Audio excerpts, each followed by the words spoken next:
महाराष्ट्र चुनाव के नतीजों ने, हरियाणा के चुनाव के नतीजों ने और इन दिनों देश भर में जो उपचुनाव हुए उससे जो नतीजे आए हैं, पूरे देश में कैसा विश्वास भर दिया है, ये मैं आपके आंखों में देख रहा हूं। अब देखिए, उड़ीसा ने शुरुआत की, फिर हरियाणा, फिर महाराष्ट्र, और यही तो भाजपा की विशेषता है और यही हमारे कार्यकर्ताओं का सामर्थ्य है, हमारी पार्टी के कार्यकर्ताओं का सामर्थ्य है। विपक्षी दल बीजेपी सरकार के खिलाफ सुबह शाम अपप्रचार करते रहते हैं, लेकिन जनता बीजेपी सरकार के कामों को देखकर उन्हें आशीर्वाद देने खुद मैदान में दौड़ पड़ती है। आप याद करिए, चुनाव से कुछ महीने पहले तक बड़े बड़े पॉलिटिकल एक्सपर्ट्स ओडिशा में बीजेपी को पूरी तरह से खारिज कर रहे थे। ये लोग कह रहे थे कि उड़ीसा में बीजेपी इतनी बड़ी ताकत बन ही नहीं सकती कि वो अपने आप अपने बलबूते पर सरकार बना ले। लेकिन जब परिणाम आए तो ये सारे के सारे अपने आप को बड़ा तीसमार खा मानते थे।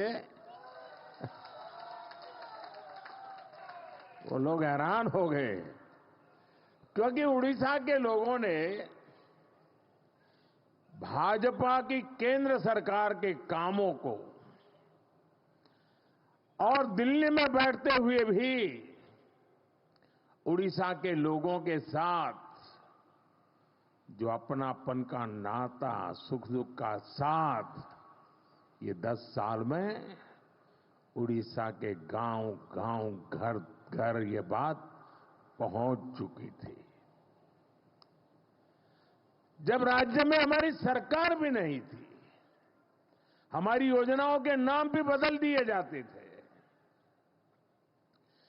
सब कुछ होता था, फिर भी ओडिशा के विकास के लिए पूरी लगन और ईमानदारी से हम लगातार काम करते रहे।